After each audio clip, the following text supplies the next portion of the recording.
What's up? Welcome to Foxboro Rush. I'm George Balekji. He's Travis Thomas. Trav, you see those Nico Collins numbers for that contract, man? Wow, bro. Hey, you know what, though? We've talked about this. The Texans, they're doing everything right, GB. They're doing everything right. I just love watching that 2021 draft class and all those guys. Yeah. Devontae Smith, Nico Collins. We know Tee Higgins, Jamar Chase are waiting to do as well. Yep. We got plenty on Foxboro Rush. We'll talk about those numbers, how it affects the market. Most importantly, Keagan Stiefel of Nesson.com joins us with a profile he did on Jaylen Polk and his journey to the NFL. We'll also get into ranking our quarterbacks in the AFC North and talk wide receivers out of that division as well. But first off, let's welcome in Keagan to the show. Keagan, what's up, man? How we doing today? What's going on, fellas? Good time to talk young wide receivers, right? Yes. I feel like it's perfect timing. Exactly. Speaking of young wide receivers, someone that we hope as a nation, as a part of America and New England Patriots, just covering this team, we hope it's all the talk of Jaylen Polk getting a second extension with his team for big bucks, which means he's pulling through. But Keagan, you did a profile on Jaylen Polk and his journey to the NFL and the makeup that he is as a wide receiver. You spoke to his high school head coach, Todd Quick, out of Lufkin, Texas. You spoke to his offensive coordinator when he was at Texas Tech, David Yost, his wide receiver coach, Joel Falani. Now, of course, Jaylen Polk made his name a national name at the University of Washington. But just starting with when you're putting this piece together and you're talking to these coaches that played a big role in the person and the player he became, what stuck out to you of what they said about Jaylen Polk, the football player, and the character of him as a person? Yeah, I think kind of the stigma that he has coming in is that he was the third guy at Washington. I think that's like the big knock that some people might have without really looking at the tape and kind of watching him. Where I came from in the story was, this is a young guy who's coming into a really tough spot, not only because he's going to be working with a rookie quarterback, a new offense, everything got shaken up this offseason in New England. So not just that, but the fact that we're going on over a half a decade now of the Patriots having a pretty bad receiving core. And by taking him in the second round and really ahead of where everybody thought he was going to go, they're putting a lot of pressure on his shoulders. Like, he needs to come through if their plan is going to unfold the way that they see it unfolding. So for me, the way I looked at it was, this guy has just as much pressure on his shoulders as Drake Maye. He's just not going to get the headlines because he's not the quarterback. But can he, everybody's going to be writing the stories about Drake Maye. I wanted to come at it at a point of, can he live up to the expectations? So I wanted to talk to not the people that he worked with at Washington or, his family so much, but like who put him into a position to succeed and to get to this point. And that was really kind of that transition from high school to college. So like you said, head coach in high school, offensive coaches in college that really saw him blossom into the player that he is. That is interesting. Keegs, like, I want your personal opinion on this because I'm rooting for all these guys. As you alluded to, the Patriots haven't had a great wide receiver since forever, it feels like. But, I'm really rooting for Polk because he's keeping his head down and he's grinding and he's not running off at his mouth. And say what you want about Javon Baker. George and I argue about this all the time. He loves the kid. He loves that bravado and all that. I don't mind that if you've already balled out for me. If you've already shown up and showed out and you have some stats and you have a leg to stand on to talk that talk. He hasn't done anything. So I'm looking at Polk and I'm like, I hope this kid is a stud because I like the way he goes about his business. For you, from what you see, I mean, do you feel any added pressure from Polk's standpoint because of all the mouth that Javon Baker has talked about himself and the look at me? Or is that advantage maybe to the kid that just keeps his head down and goes to work? Yeah, it's interesting because one of the first questions I asked his high school coach, I said, we've talked to him only a couple times since he got drafted, and he seems like a soft-spoken kid. Like, he's just kind of there to do work. And he said, you don't hear him on the practice field. You see him when he comes off and he's done with his work for the day. But when he's on the field, and I couldn't include it, family program, of course, but his high school coach said he will go at you, and he is just like, every other wide receiver you hear on the field. They like to talk, just like the DBs like to talk. It's such a alpha male position that he plays. Right. And you might not see it off the field, but you see it when he steps between the lines. He doesn't want to just beat you. He wants to show that he's like top dog.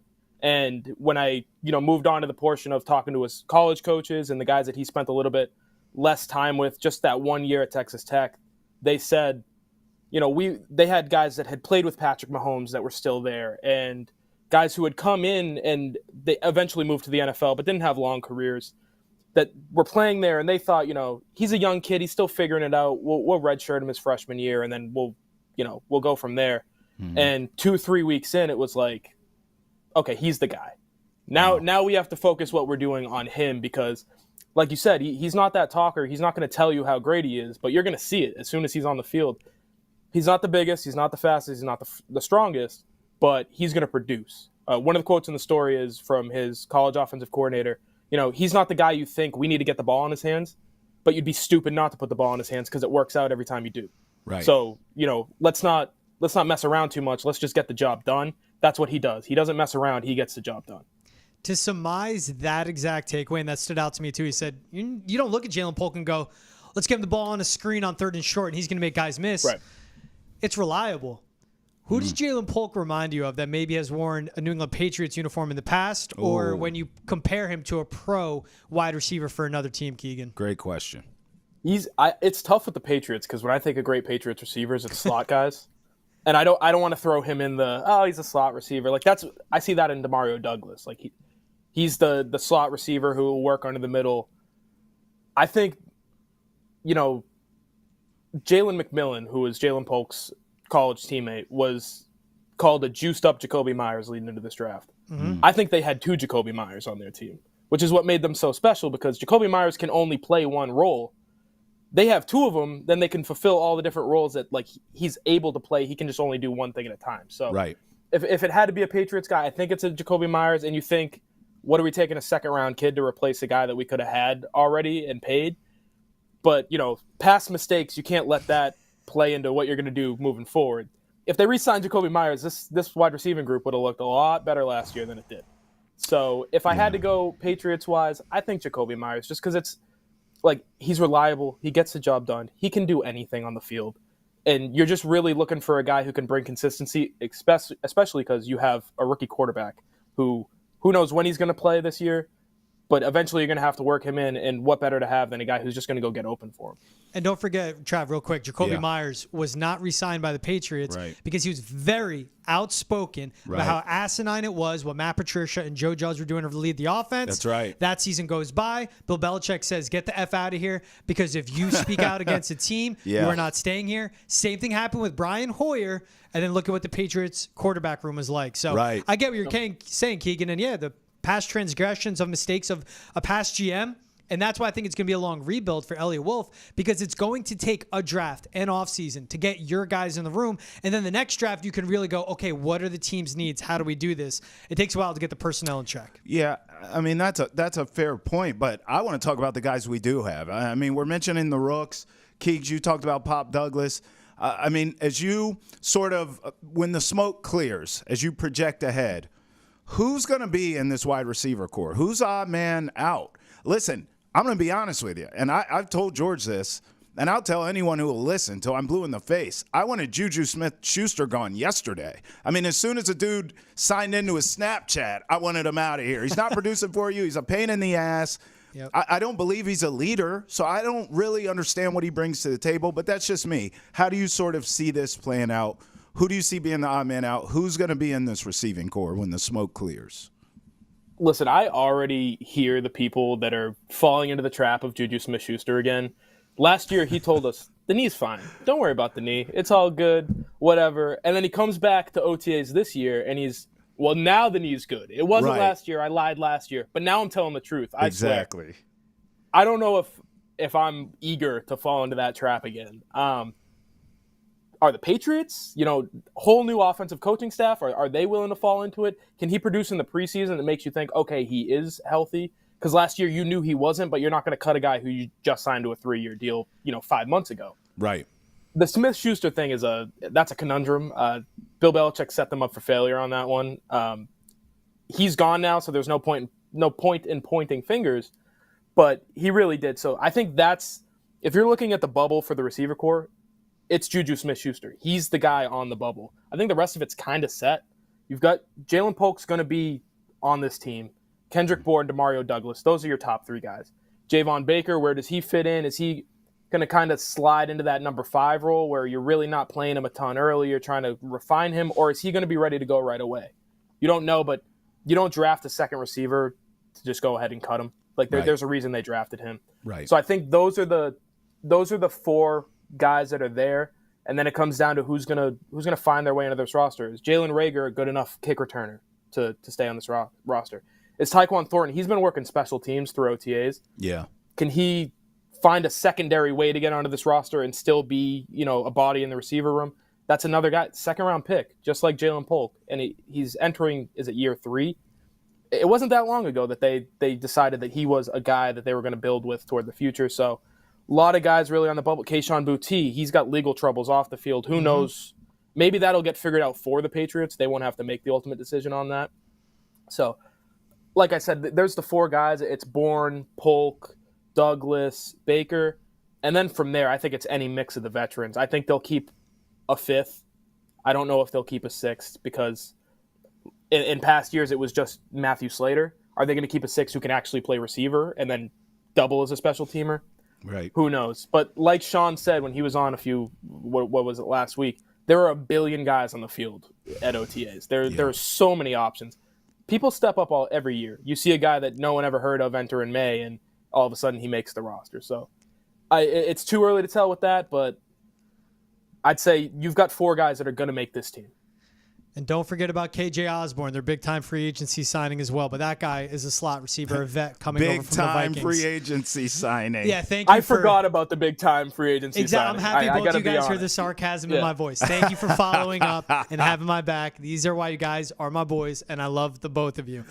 Talking about someone else that was an actual big-time free agency signing and pulled through for them, Matt Judon. Last year had the hold in with the Patriots. Got paid, had money bumped up, got paid $14 million, a little more. Only played 4 games before tearing his bicep late in a blowout loss against the Cowboys. Do you see him doing the same this year, Keagan, with 1 year remaining on his deal with the Pats? It's about $7.5 million guaranteed. But when healthy, 12.5, 15.5 sacks. Those are the numbers he puts up. Yes, he's 32, but he's one of the best pass rushers in the league. Do you see him doing another hold-in? And do you think the Patriots should pony up and say give him a 3-year deal with the first 2 years real money there? I don't think you can go wrong with how you approach this. I do think he's going to do the same thing he did last year. He'll hold in. He'll show up. He's not going to do much, right? He'll be at practices. He's not going to be doing a ton on the field. I think last year with what people didn't realize was they just gave him an advance in pay. They didn't give him any new money. They took it from this year. So now I think he's scheduled to make $7 million in cash this year. There's no player in his right mind at the caliber of Matthew Judon that's going to play for $7 million. It's not going to happen. Right. So the Patriots, like I said, you can't go wrong because there's 2 sides of the argument, and either way, I think they're going to be okay. 32-year-old, maybe on the decline. He's coming off of an injury. You don't want to pony up a ton of money moving forward. They were okay without him last year. And you didn't get the sack production that you would look for, especially out of a guy like Josh Uche, who everybody thought was going to pop. And then as soon as you saw the guy on the other side was gone, and he was getting a little bit more focus against top tackles, and he wasn't doing anything. So, and it led to he didn't get any money this offseason. He had to come back to New England. So you didn't get the sack production, but against the run, Anthony Jennings has been a revelation. Like, that guy can play football. He's not going to put up big sack numbers, but your run defense is going to be better with him on the field, and you can't have all these guys on the field. There's only so many spots. I think, the way I would approach it personally is that if he's willing to take a little bit of a hometown discount, you can lock him into a 3-year deal, but let's say at 16, 18, anything around 20. I'm a bad 20? GM. I say 18 a year. Yeah, 18 to 20 a year. Anything around 20 is 20. I think 20 is you're pushing it because, like we're talking about, you're paying a guy into his age 35 season. He's coming off an injury. Yep. Right. You're going to get 12 sacks, but I'm not paying a guy $20 million unless he's going to get me 18. Like, I want him leading the league, not kind of sitting right there in the middle. So, but like I said, you can't go wrong because if you do pay him, that's a good football player. He's a great run defender too. It's a little bit of a different base because he's an outside, like, I'm going to hold the edge and let the linebackers clean it up, where Anthony Jennings is a wild man off the edge. But you're still playing good defense no matter who you have on the field. It's just where do you want to allocate the funds? and I think you still want to establish this culture. We saw offense-heavy draft this past draft, of course, because that's what they needed. We'll see how defensive-heavy it gets, and for guys like Keon White, for Josh Uche, Matt Judon to continue to lead by example. But I agree with you. You give them $16 to $20 million a year, yeah, maybe find that middle spot, $18 million the next 2 years. Hey, the Patriots still have $46 million in cap space. Just FYI, guys. You could overpay them. I mean, I hear Keegs. You know what I'm thinking is just hearing you talk and saying, hey, 20 might be a little too steep. They could always just franchise him. I brought this up to George. I mean, he's an older player, as you said, coming off injury.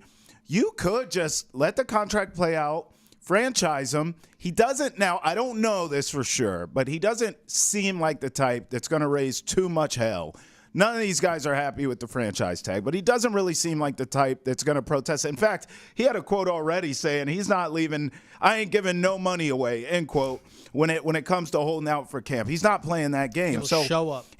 So he kind of feels like the type that you say, listen, we're going to franchise tag you. Yes, it's not the long-term stability. Maybe you're looking for a 3-4 year deal like we're talking about here in this convo. But Keegs, if you get franchise, you are paid top dollar. So maybe in a sense, like he would get to the number that he feels more comfortable with. It would just be a short-term prove-it deal, and then maybe some other team could pay him after that. I don't know. And I hate trading guys away before you actually figure out the contract. But, Me too.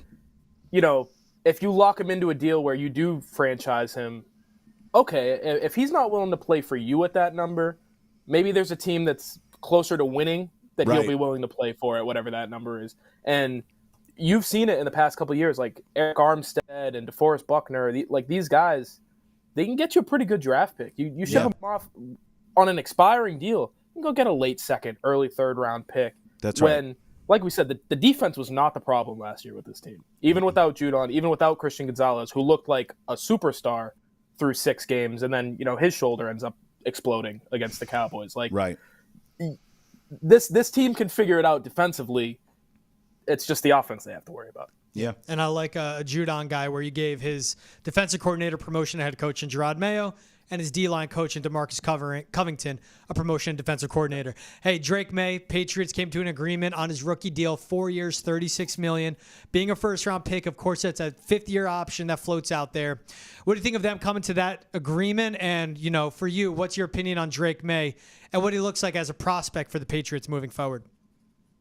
I think fully guaranteed that's good business right there by the Patriots, because you can mess around and try to not guarantee so much, but draft a guy 3rd overall. Just give him the money. Don't mess around with it. You know, don't negotiate in bad faith immediately. I think that would be ridiculous. Yeah. But you've seen it. So I think it was smart just going ahead and being like, here's your money. Let's work. Let's focus on the field stuff. Yep. Because he needs it. He is everything you look for out of a quarterback he's got, except for the experience, right? Like, he's got the arm. He's athletic. He's worked in multiple systems in college, which is something that you see a lot of guys struggle moving to the NFL, where they work in one system and they're like, I don't know how the hell what do you mean I have to get under center? I've never done that before. Like, you're not going to have that issue with this guy. It's just, can he elevate the talent around him? Can he settle into a system and clean up the footwork a little bit, maybe figure out what Alex Van Pelt's really looking for, because his offense is a little weird, a lot of play action, run heavy. They're not going to be asking him to throw the ball 35 times a game. So can he settle in? How long does that take? I don't think you're too worried about it. If it takes till week 10, it takes till week 10. Oh. You're not going to win anything this year, right? You're not winning the Super Bowl this year. So why are you gonna just shove this guy and be like, all right, week 4, time to go? Yeah. I think that's ridiculous. So I think it might take a while till he actually sees game action. Yeah. But from what I've seen so far, and I think I understand where Travis is going with this. Yeah, you do. No, you don't. You don't understand where Travis is going. Yeah, you do, Keegs. You don't understand where Travis is going. I just happen to have the schedule right here. I mean, listen, you mentioned week 10. You and I are pretty much in lockstep. Just hear me out. Who's week 10? Excuse me, sir. You know there's a London trip, and I was just thinking this, Keegs. Is that when week you 8? get back from that trip, right? You're at home against the Jets. Good defense, but the kid has to learn. You're at home against the Jets. That's week 8, Keegs. I mean, listen, you said week 10. I'm on week 8. I feel like we're in lockstep, whereas your boy here wants to start him in 2029. So I just think you and I are more in step here. That's all. No, let's Keagan. You could talk weeks, and I agree. So he's saying midpoint through the season, maybe a little north. Yes. When would you start Drake Maye?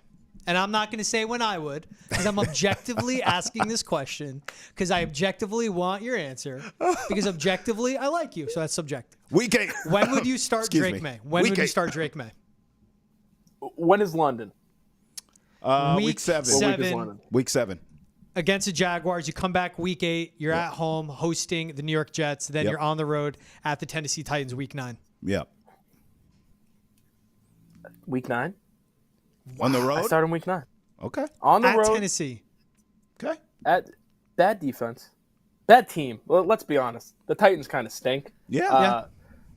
They'll be middle of the road kind of team. But week 9, then week 10, you get them.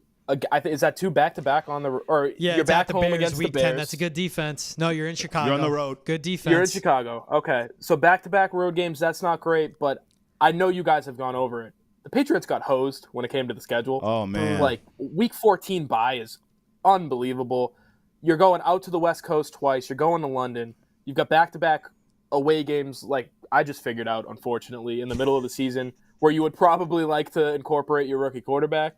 There's no good place to do it unless you're waiting a full year. Mm-hmm. So you're going to have to bite the bullet somewhere, and I think a good place for that is, who cares about the back-to-back road games? You're playing two young quarterbacks who your defense is going to be able to maybe feast off of a little bit. Sure. And give you an opportunity to win a football game. I don't hate week 9, week 10. Okay. I like it. We're keeping score. Keagan says week 9. I say week 13. At home against the Colts. It's at home. Robert Kraft will love it. He laughed. You got to please Robin Glazer and Jonathan laughed Kraft. at you. You have to keep them happy. Go into the bye. Dude, this team's going to suck. Make sure the offensive line's good. Who cares when he starts week 1 because you're going to suck no matter what, but get it at home. And then coast him into his first offseason as an NFL starter. Cardinals, Bills, of course, Chargers. And then Tell Bills him, again. Keegs.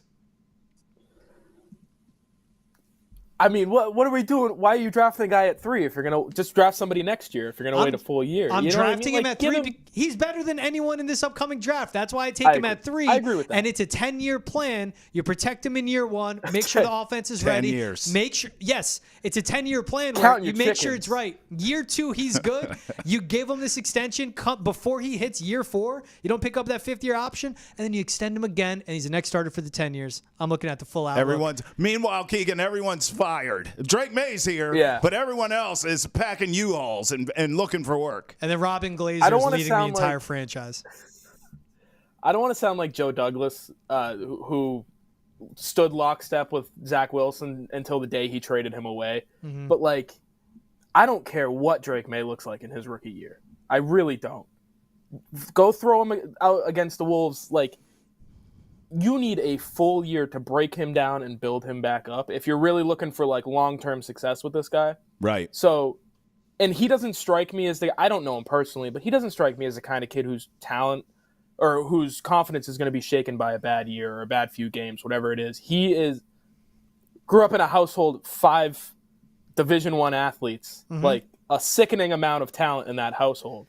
I think he'll be all right. So I'm not worried so much about the confidence issues or maybe wait off so you don't throw him in too early. I think he'll figure that stuff out. You got to get him some reps at some point, at a certain point. You know what I mean? So I think middle of the season, you get the best of both worlds where the back half he's going to play. He'll figure things out. The front half is where you really get to kind of just build him up and turn him into what you think he's going to be. Hey, if the offensive line keeps him upright, you can start him week 1. I don't care. I want him protected. I want him healthy, and I want him to develop. I just like my 5 games that he'll learn from in season 1. All right, he's Keagan Stiefel of Nesson.com. Check out his full profile on Jaylen Polk and his journey to the NFL and why Jaylen Polk is him. That's Keagan Stiefel. Keegs, thanks so much for joining, man. We appreciate you. Yeah, appreciate you guys. Thanks. All right, so Trav, speaking of that 4-year, $36 million extension or contract, rookie contract that Drake Maye signed. Yep. What would you do if you got $36 million guaranteed, boom, right in your bank account? What's the first thing you're doing? GB, I'm not going to lie to you, bro. $36 right now would change my life. So, hey, brother, 36 mil. I ain't even in that headspace. Just give a brother $36 right now. It would make my day, GB. 36 million? Come on, man. All we can do is hope to touch that kind of money in our lifetime, bro. Hey, if that happened to me, I'm telling you right now, I'm disappearing. You're never hearing from me again. No. And that's with all due respect because I love you. No. But if I got that type of, I'm going so far away. I don't believe it. You're too much of a grinder, bro. Like, I do now. You would take an extended vacation. There's no question. Yeah, until eternity. No, I don't think so. You're not built like that. You're the type, you would get that 36 mil, and then you'd be looking to make Patrick Mahomes money. That's how you're wired. That's how you're wired. You'd be like, man, if I could touch 36, imagine what I could do with 250. All right, fair. You're right. That's what I actually You're would that do. type. After a year of just traveling and chasing the summer. All right, so Drake Maye, 4 years, $36 million. Of course, here's the fifth-year option. And for anyone that questions what it is, basically a team has to pick it up before they play their fourth year in the NFL. Right. And there's a sliding scale. It could be, a variance of $16 million to payout. Yeah. And that I'm saying is it's based off playing time. If you make one Pro Bowl, multiple Pro Bowls, and that could be the difference between making, say, $24 million or $38 million in that fifth year, and it helps with teams with roster building with inflated contracts like we're seeing with quarterbacks. But what do you make of the Patriots coming to this agreement, Drake Maye, getting them locked in, and a great job by Keagan pointing out there like, hey, here's your money, here's guaranteed, we love you, we drafted you 3 overall, let's hit the ground running. That was the key. You want to have, to your point, what'd you say, 10-year plan here? Like, you want to have multiple contracts with this kid. So I completely agree with the notion of get off to the right start with them. Like, don't play any games. Don't nickel and dime. We drafted you 3rd overall. You were our guy from the beginning. I mean, you and I talked about mock drafts till the cows came home, and it was always Drake Maye. So, listen, he was always placed here. The only way, if he wasn't, is if he went to the Commanders, and then it would have been Jayden Daniels. But other than that, everyone felt like it was going to be Drake Maye. So don't mess around with the kid. Sit down, give him the fair compensation, get the deal done, fully guarantee it, and move on, and even say something to him like, we hope this is the first of many contracts with you. They did the right thing. I think it's a great job. It also pays him a lump sum of $23 million. So it's $36 million guaranteed over the lifetime of the contract. Right. He signed that dotted line, boom, $23 million dropping into his bank account. Good for him. And it sets the Patriots up still with $46 million in cap space. We can see them still go out, fill out the roster, sign the rest of these rookies that they drafted and some undrafted free agents that they'll bring onto the team, figure out the receiving room. Yeah. But I think it's brilliant. Get Drake Maye in the building, get him signed, and let him hit the ground running. He's already been attached to the hip with Alex Van Pelt during OTAs, during rookie minicamp.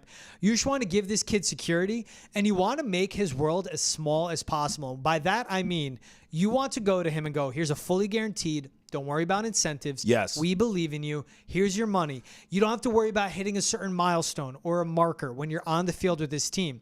We're making this world small for you by saying, here's the money, here's a football. With this football, concentrate on this. You have the money. We're set up for you there. You got your financial advisor. Everything's in the bank. Now go out and do what we drafted you for, which is learn how to be a pro caliber NFL quarterback. Yes. And we know if you hit your ceiling, that will be a Pro Bowler or an all-pro quarterback. No question. You make a great point. And here's the other thing.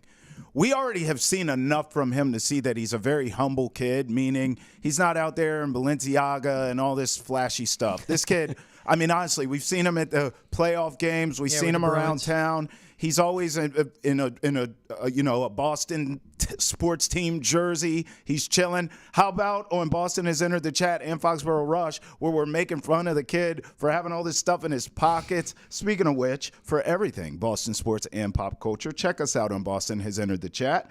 In fact, on today's show, we're doing the retirement of Angel Hernandez and Western Conference Finals breakdowns as well. So check us out there for the full episode on YouTube, Facebook, wherever you get your podcast. Make sure you follow us on all social media accounts as well for all of our best content. I just love this deal. You think he's going to buy new pants? I don't think so. Is he going to invest in like a fanny pack, you can wear around the waist? I'm more of a across the shoulder strap type of guy. Merce. You got 23 mil.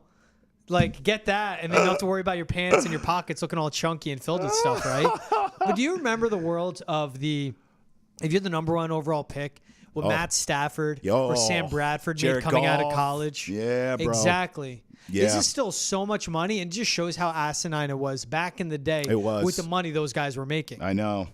I actually kind of miss those days because every year it would be more and more outrage from the old timers in the media of, can you believe back in my day Johnny Unitas wasn't getting. So, I kind of miss that for the fodder of it all. But this is a better method because your team's more competitive, right? Yeah. Like you can allocate that money to other things, get your roster on point before you pay your franchise quarterback. That was Matt Stafford, $72 million he made Crazy. as the number 1 overall pick. Sam Bradford, $78 million. Crazy. With $50 million guaranteed. Stafford was great for the Lions. Never won anything because that franchise sucks. Right. Good for him. He actually panned out as a great pro quarterback by eventually getting to the Rams. All right, speaking of great pro quarterbacks, we know a division that has 2 of the best you can have in the NFL, and that's the AFC North. We've been ranking all these quarterbacks division by division. Yeah. We've done the AFC East. We've, of course, also done the AFC West. That one is no doubt. It's Mahomes, it's Herbert, it's everyone else. But AFC North, that's where it gets interesting. You have Joe Burrow, battled his injuries, been in a Super Bowl, is seen as a top 5 guy. Yeah. And then you have Lamar Jackson, who's an MVP winner, but hasn't had the postseason success everyone's waiting for, but is as talented and as dynamic as any signal caller in the NFL. But how do you rank them 1 through 4, including the Steelers and the Browns, the 4 quarterbacks in the AFC North? I mean, listen, if I don't know what your list, Lamar Jackson is 1 over Joe Burrow. I wouldn't argue with you. I personally can't go there, even though he is a 2-time MVP, mainly because I just haven't seen him beat Patrick Mahomes when it counts. And I have seen Joe Burrow beat Patrick Mahomes when it counts. Granted, there's some injury concerns now. I mean, let's just call it what it is. It's not even injury issues anymore. It's injury concerns. And it's not all on Joe Burrow. A lot of this is on the Bengals for the lack of protection. Sure, you got him weapons. Congratulations. You're getting the guy slaughtered every year. So that's on the Bengals as far as I'm concerned. But again, for this exercise, I cannot put Joe Burrow at number 2 when I saw him stand toe-to-toe with the NFL version of Thanos and beat him. So I'm going Joe Burrow 1. I will go Lamar 2 until proven otherwise in the playoffs. And then, listen, I'm going to go Deshaun Watson 3. I know at this point the guy looks washed and he's getting hurt and it's just a mess. And Cleveland clearly made a mistake with this contract. But if he can stay healthy, I still think he's better than an ancient, at this point it feels like, Russell Wilson, and a question mark with Justin Fields, which we just don't know what he is still. So the book's still out on him. So I would still give a healthy Deshaun Watson the edge over those 2 guys. I have Deshaun 4. I have him dead last. Can't argue it. Yeah, right? I mean, look at his last 2 seasons. 7 touchdowns to 5 interceptions. Right. 7 touchdowns to 4 interceptions. And then you have Joe Flacco stepping in and running that offense better than you ever Sure ran did. it, right? Sure did. Now, as far as fleecing the bag, Deshaun Watson, also what he got out of Houston with and Yeah. what should have happened to him, getting $233 million guaranteed, good for him. Right. But he went 700 days without playing an NFL game. And even now, 2 seasons back to football, still looks absolutely terrible. Yep. Because when Deshaun Watson, the quarterback, and I'm only talking about the quarterback here, when he was at his best on the field, he was top 3, elite, top 5 in the NFL. Yep. Dynamic playmaker, great passer, accurate as hell. Leader. And with him, it was him and DeAndre Hopkins. Yep. And sometimes he had to do it all on his own because the Texans as well didn't surround him with the best rosters you can think of. That's right. But what he is now with the Cleveland Browns, unless he comes out and completely stuns me in season 3 with Cleveland and is 100% healthy and makes the biggest jump, to me, he's dead last in this division when it comes to quarterback talent. He's terrible, but it speaks to how good of a job they are doing building that roster in Cleveland with how elite that defense is and how great of a receiving core he has. And also what they overcame last year, losing their top 3 tackles, losing Nick Chubb and still getting to the playoffs and winning a game. The Browns, great team. Their quarterback, one of the worst. And if they actually got that position right, even in the most minuscule way of like a middle of the pack guy, this team would be so much better. But that's, to me, that's how bad Deshaun Watson is with how good everything is around him. And he just continually looked like absolute crap all season long, last 2 years. Tell us how you really feel. Number 3, man, to me, it is Russell Wilson. And I agree. It's what he's washed. He's washed, right? But his last 2 seasons with an actual offensive coordinator, 25 touchdowns, 6 interceptions, 26 touchdowns, 8 interceptions. And that's him when he was his final season in Seattle and then his final season in Denver. No Nathaniel Hackett, Sean Payton in there. Sean Payton, who hates him. Yes. But that's still a guy that's smart with the football and takes care of it. Yep. Now, is he the Russ of the old? No. And, like, do I want him on my team? Like, if all the talk of the Patriots should go out and trade for Russell Wilson, bring him in. He could be the bridge guy, and then you draft a rookie. I did not want Russ here at all. Me either. I don't want him if I'm rebuilding. But if you're a team that's stuck in the middle and you just need a starter, yeah, I would take him, especially not at that number. But the Steelers aren't paying him anything. The Broncos are giving him that $85 million, but I think he's third best. He's still smart with the football, a good downfield passer. We'll see what he does with that receiving group in Pittsburgh. 2 for me is Joe Burrow, and I'm going with Lamar 1 because of how dynamic he is. And it's tough to defend Lamar Jackson right now. But if he was given, with Todd Monken, an offensive coordinator that decided to run the ball against the Chiefs in the AFC Championship game, then maybe he's playing for a Super Bowl, and who knows what happens there, them matching up with the San Francisco 49ers. But Lamar did become a pumpkin in the postseason on the biggest stage again, in a spot where everyone's just hoping for him. And you can speak on it. I mean, how much are the people in Baltimore waiting for him to pull through? They love him. They love the Ravens. But this guy has come up short on that playoff stage, postseason stage, time and time again. Well, I mean, they love him so much that he gets a pass. I've heard everything from coordinators to Harbaugh to anyone. I mean, you can blame crab cakes there for all you want. They love Lamar more. I mean, so he's getting a pass, but that's why he's not one on my list because, and same with you, because he hasn't delivered yet. It's not that he can't. I think it's well said how you said that is like, neither one of us believe that he can't get it done, but until he does, you can't put him over Joe Burrow. You just can't do it. It's tough to keep defending him. When you have Joe Burrow, who's been to a Super Bowl, you said it toe-to-toe with Patrick Mahomes and gets the better of him, and he's done it without an offensive line. He did last year without a good defense before he was done for the season and kept getting injured.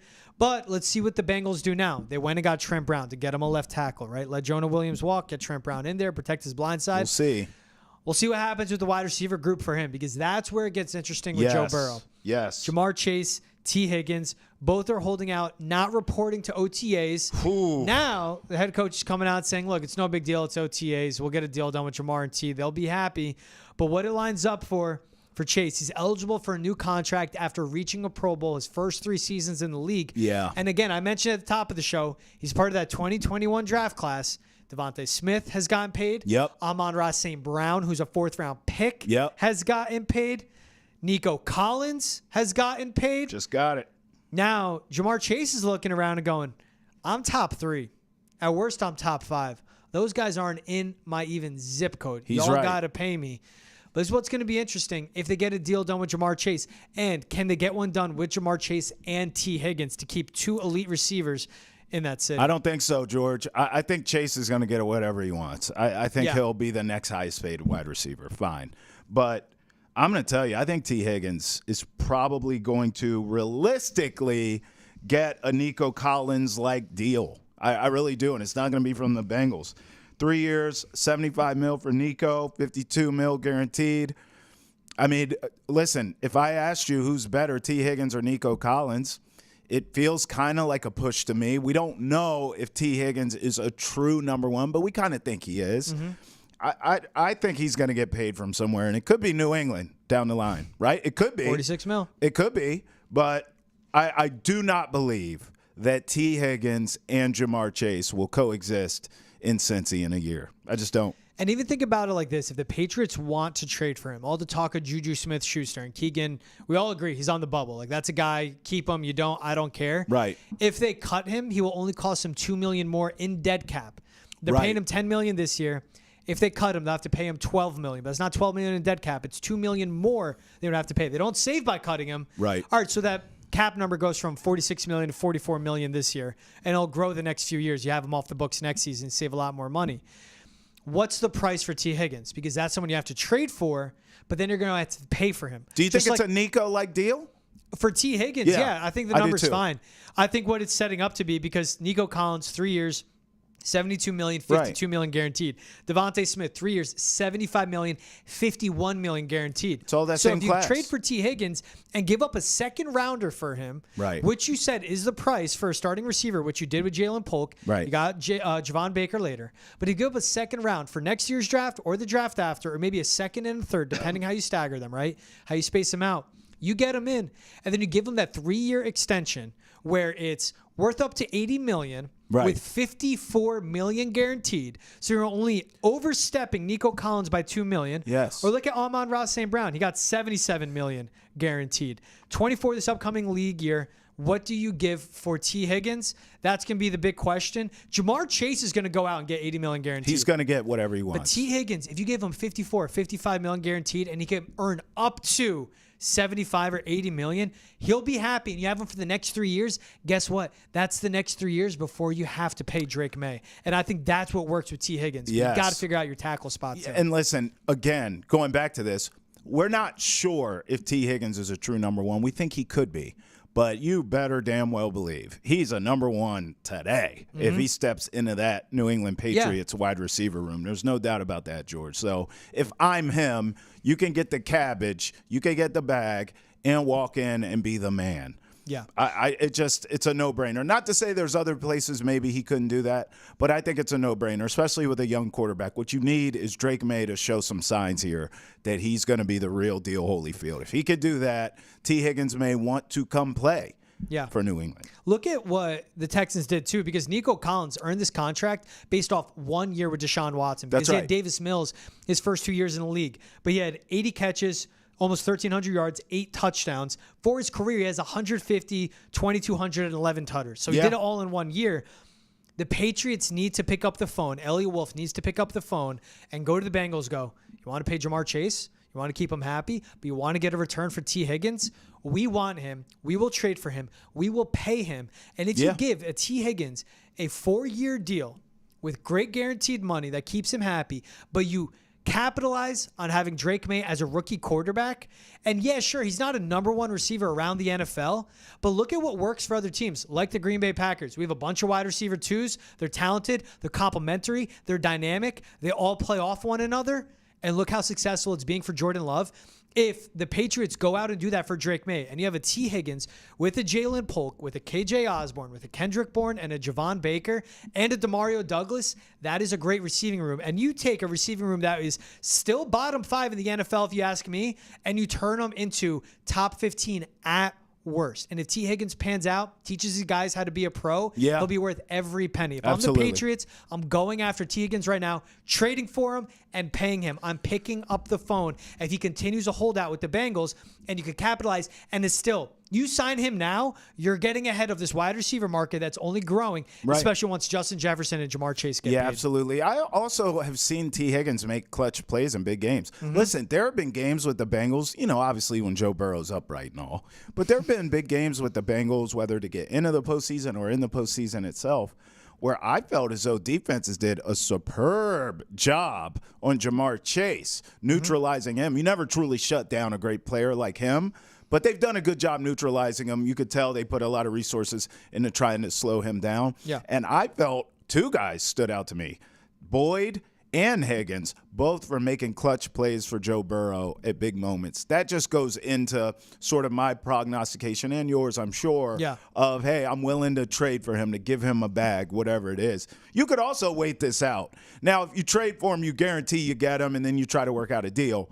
But you can also just let it play out and wait for him to hit the market at that point. I guess if that happens, you have a larger sample size. You get to see him play there a little bit longer to gauge, is he a one or not? Do we want to make this investment? And also, obviously if he hits the market, he's going to have other options. So you just may need to overpay in that sense to ensure you're the highest bidder. We just saw this with Calvin Ridley. They lost out because they weren't the highest bidder. So it's something to think about with Tee Higgins, but you may not even have to give up that draft pick. Maybe you just wait it out. You get him, that's 75 catches, 1,100 yards, and 6 or more touchdowns walking into your receiver room in his 5th year. This is an established vet in the league. And this is a guy that can teach these young receivers who, again, on rookie scale contracts, teaches them how to play.